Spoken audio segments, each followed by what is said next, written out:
बोलो सियापति रामचंद्र की जय। पवन सुत हनुमान की जय।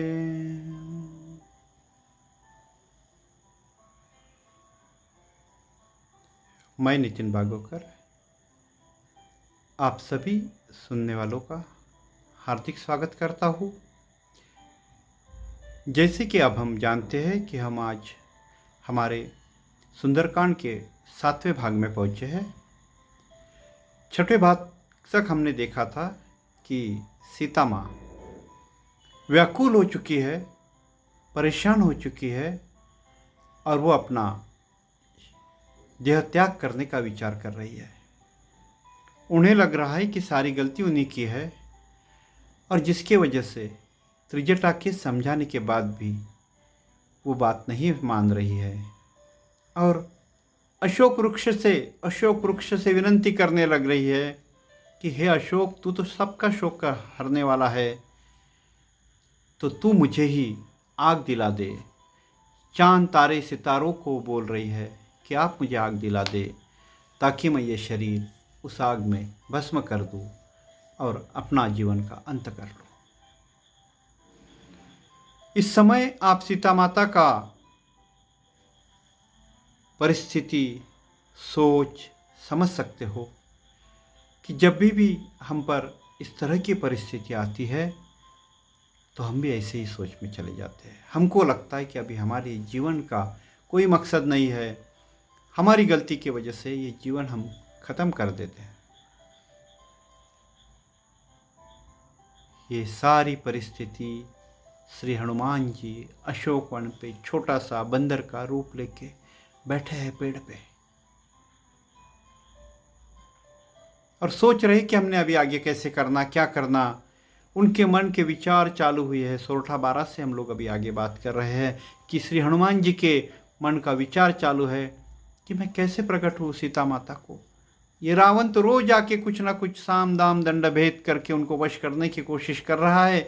ऐसे में मैं अगर उनके सामने चला जाऊँ तो सीता माता मुझ पे क्यों विश्वास करेगी। देखिए हनुमान जी की सोच, देखिए आप बातों को समझने की, परिस्थिति समझने की उनकी जो बुद्धि है उसको देखिए। आपने भी अनुभव जरूर किया होगा कि कोई विमनस्क के परिस्थिति में जब पहुंच जाता है, ऐसे आदमी को समझाने के लिए अगर उसकी जिम्मेदारी अगर हम पे आती है तो हमारी परिस्थिति एकदम श्री हनुमान जी जैसे हो जाती है कि हम कैसे सामने जाए। मेरी बातों को वो समझेगी, विश्वास करेगा। ऐसे में हनुमान जी अपना ध्यान लगाकर श्री प्रभु रामचंद्र जी का स्मरण करते हुए सोच रहे हैं कि मैंने क्या करना चाहिए ऐसी परिस्थिति में।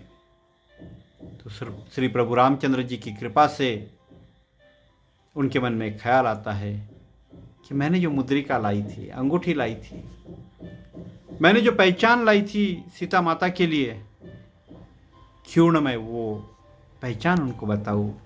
वो देखने के बाद कहीं उनको विश्वास हो जाएगा कि हाँ, ये तो मुद्रिका प्रभु रामचंद्र जी की है, मतलब ये जो लेके आने वाला व्यक्ति है वो जरूर उनका दूत होगा और उनके ऊपर शायद मुझ पे विश्वास करेगी। अभी भी हनुमान जी के मन में डर है। सीता माता अशोक वृक्ष की तरफ देख के बोल रही है, हे अशोक, आप मुझे अग्नि दे। हे अशोक, आप मुझे अग्नि दे। ऐसी आराधना कर रही है, आंखें बंद करके अशोक वृक्ष की तरफ ध्यान लगा के मांग रही है कि हे मुझे तू अग्नि दे दे, अग्नि दे दे, अग्नि दे दे। और उसी वक्त श्री हनुमान जी श्री प्रभु रामचंद्र जी की मुद्रिका उनके सामने डाल देते हैं और पेड़ से मुद्रिका सीता माता के सामने आके गिरी है। चमकदार मुद्रिका श्री प्रभु रामचंद्र जी की चमक रही है, चमक रही है, चमक रही है। लेकिन सीता माता की परिस्थिति वैमनस्य की है तो उन्हें वो मुद्रिका ऐसी लगी जिससे इस अशोक वृक्ष ने उन्हें उनके सामने कोई अंगारा डाल दिया है, कोई अंगारा डाल दिया। यहाँ से हमको समझने की बात ऐसी है कि जिस तरह से हमारी सोच रहती है उसी तरह वो परिस्थिति अपने को हर एक परिस्थिति लगती है। और इसीलिए सीता माता को वो मुद्रिका मानो ऐसे लगा कि अशोक वृक्ष ने उन्हें क्या दिया है, अग्नि दी है, ताकि वो अपने आप को भस्म कर सके। हनुमान जी इंतजार कर रहे कि क्या होता है। सीता माता दौड़ी दौड़ी गई, जैसे उनके सामने वो चमकती हुई चीज़ देखी, उनके मन में आई कि मुझे अंगारा मिल गया, मुझे मेरी मनोकामना पूरी हो रही है, उनको मेरा अंगारा मिल गया। सीता माता दौड़ी दौड़ी गई और उस चीज़ को उठा लिया।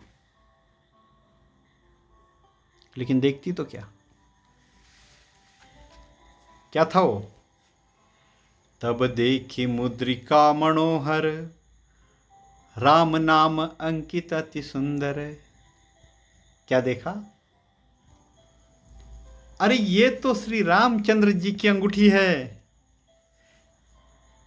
ये श्री रामचंद्र जी की अंगूठी। और आदमी का मन देखिए, रामचंद्र जी की अंगूठी देखने के बाद सीता माता की परिस्थिति कैसी हुई है सोचिए। एक तरफ मन में हर्ष, क्योंकि प्रभु रामचंद्र जी की अंगूठी उनके पास आई, और दूसरी तरफ मन में विषाद। ये जो मन होता है ना अपना आदमी का, वो बड़ा बुरा होता है। ये जिसके बारे में अच्छा सोचता है उसी के बारे में वो बहुत बुरा सोचता है, व्याकुल होता है। उनके मन में विचार क्या क्या आ रहे हैं आप सोचिए, उनके मन में क्या क्या विचार आ रहे हैं। उनके मन में विचार आ रहे, श्री प्रभु रामचंद्र जी की मुद्रिका यहाँ पे कैसी आई? क्या मेरे प्रभु रामचंद्र जी को कुछ हुआ तो नहीं? क्योंकि राम के ऊपर उनका विश्वास है, लेकिन रावण ने उनको भय में डाल के रखा हुआ है। और जब आदमी भय में रहता है, जब कोई भी व्यक्ति भय में रहता है, तो उसका दिमाग काम करना बंद कर देता है। और यहाँ पे एक तरफ मन में खुशी है कि श्री प्रभु रामचंद्र जी की मुद्रिका मेरे पास है, और उसी वक्त मन व्याकुल हो चुका है। उनके मन में विचार आ रहा है कि रघुनाथ जी की उंगली से ये मुद्रिका किसने निकाली होगी। लेकिन अचानक से जिस तरह से त्रिजटा ने उनको बताया था कि तुम किसकी बीबी हो, ध्यान करो ध्यान करो। देखिए अभी त्रिजटा की बात उनके मन में आई है और सोचने लग गई। अभी तुरंत ही उनका मन बदल गया कि मैं ये क्यों सोच रही हूँ, इस तरह के मूर्खता के विचार मेरे मन में क्यों आ रहे भाई। वो सोचने लग गई है कि हमारे श्री राम तो अजय है। अब उनके मन में थोड़ी वापस से मजबूती आई है, क्योंकि पहले वैमनस्य की स्थिति में थी, लेकिन श्री रामचंद्र जी की मुद्रिका देखने के बाद भी उनके मन में वो संतोष आया है। और जब आदमी के मन में संतोष आता है तो आदमी थोड़ा सोचने के लायक बन जाता है। तो कभी भी हमने ये बात ध्यान रखना कि अगर हमारा मन वैमनस्य स्थिति में है तो कोई भी डिसीजन लेने के पहले हमने थोड़ा सा सोच के, अच्छा सोच के, उसके बाद ही हमने इस बात को आगे बढ़ाना है।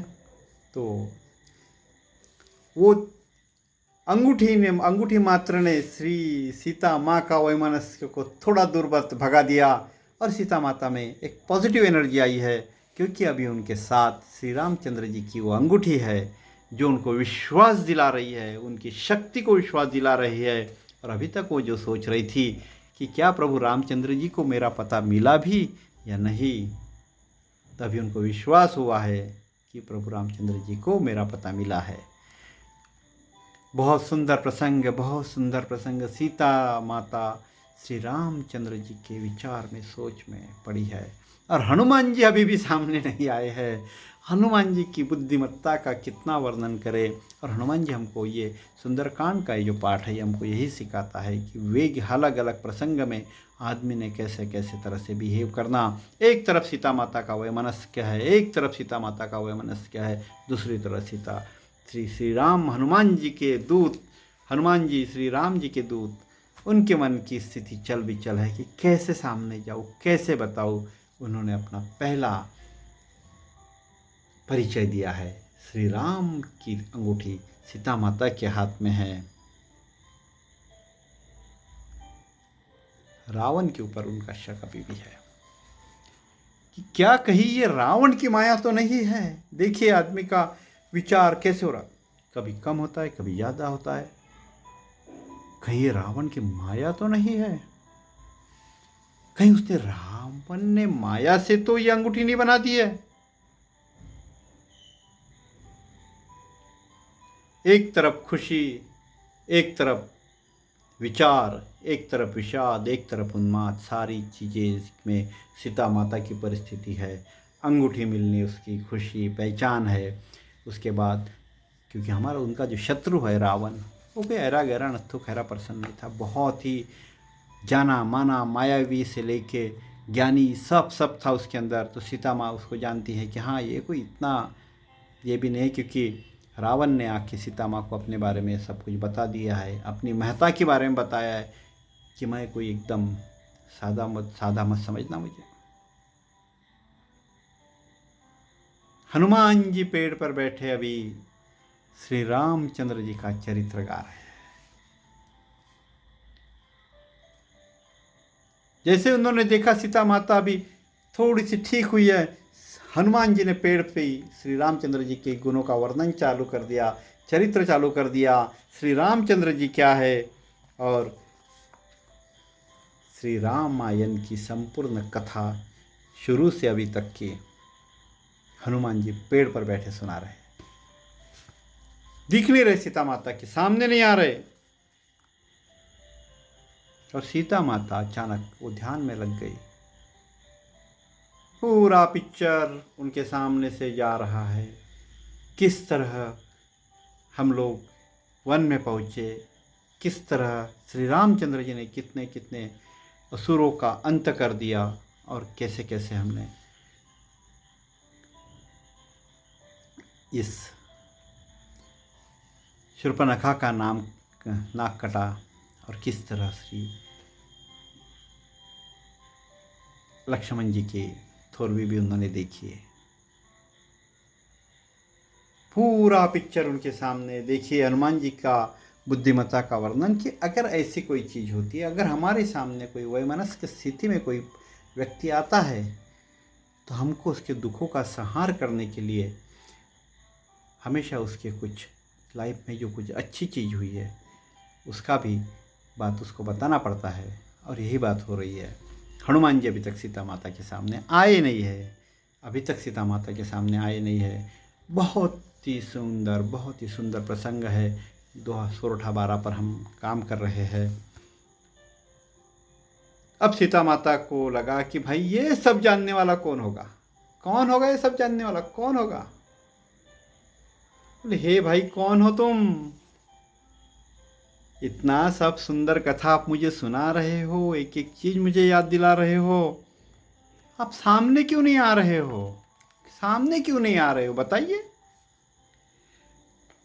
और सीता माता ने जैसे ही ये बोला, श्री हनुमान जी अपने छोटे सुंदर से मनोहर रूप में सीता माता जी के सामने प्रकट हुए हैं। देखिए अपने माता के सामने, अपने बड़ों के सामने छोटा बन के प्रस्तुत होना, ये भी सुंदरकांड में हनुमान जी ने प्रस्तुत किया है। एक उदाहरण हमको समझना है कि हम किसी के यहाँ जा रहे दुखी है और वहाँ पे हम जा रहे हैं मैं हूँ यहाँ का बड़ा, तो वो सब बोलेंगे भैया तू अपने बड़ा अपने घर का। उनसे छोटा सा रूप लेके भजन करके उनको उसकी ताकत का अनुभव देके हनुमान जी एकदम सीता माता को उल्लासित करके उनके सामने पहुँचे हैं, प्रकट हुए हैं। लेकिन देखा देखती तो क्या हनुमान जी इतने छोटे से ऐसे रूप लेके, वो भी बानर, सीता माता के मन में फिर से संदेह की घड़ी आई है और वो अपना मुंह दूसरे ओर कर लिया। अरे यार, ये कौन आया, ये कौन आया इतना छोटा रूप लेके, कहीं मायावी तो नहीं है? क्योंकि सीता माता ने कभी नहीं सोचा था कि कोई बंदर आके श्री राम जी का दूध बन के कोई बंदर आएगा। परिस्थिति आप समझ रहे हो। अभी हम श्री हनुमान जी क्या कर रहे हैं? श्री हनुमान जी बता रहे, हे माता जानकी, हे माता जानकी, मैं तो श्री राम जी का दूत हूँ, आप मेरे से मुंह क्यों फेर लिए भाई? मैं कसम खाता हूँ, शपथ खाता हूँ, एक ही बात होती है, शपथ खाना पड़ता है। ये अंगूठी मैंने ही लाया हूँ, और यह अंगूठी मैंने लाया हूँ नहीं, मुझे श्री रामचंद्र प्रभु ने दी है। लाया हूँ नहीं, दिया गया है। श्री रामचंद्र प्रभु ने ये अंगूठी मुझे आप ही के लिए दी है, और ये बताया है कि ये पहचान है, जब भी सीता माँ आपको मिलेगी तो ये पहचान उन्हें जरूर दिला देना।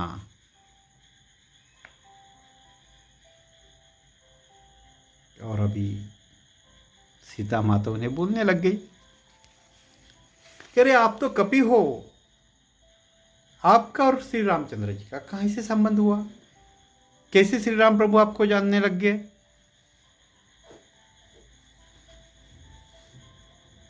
ये बात सुनने के बाद श्री हनुमान जी ने उनके बारे में और श्री रामचंद्र प्रभु और उनका मिलन कैसा हुआ, ये सारी बात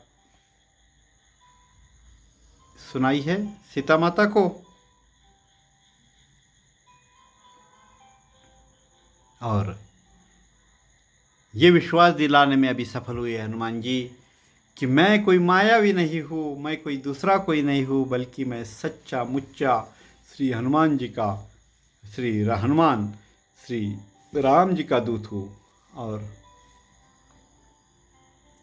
आगे में क्या होता है ये हम अगले भाग में अर्थात भाग 8 में देखेंगे। इस भाग 7 में अर्थात सोरठा पारा में और उसके बाद के दोहाई में हमको यही बात समझने के मिले है, हमको क्या सीखना है ये पूरे प्रसंग से।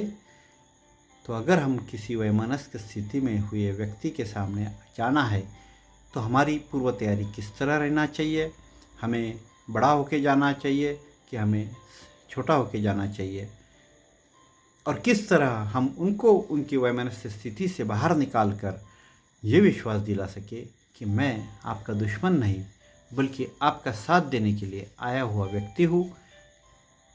ये जब हम कर पाएंगे तभी हम किसी की मदद कर पाएंगे। तो मैं सभी को एक बार आभार प्रकट करते हुए ये विश्वास दिलाता हूँ कि हम अगले भाग में ज़रूर देखेंगे कि सीता माता हनुमान जी पर कितना विश्वास कर रही है, और इसमें से हमको वो भाग में हमको क्या सीख लेना है।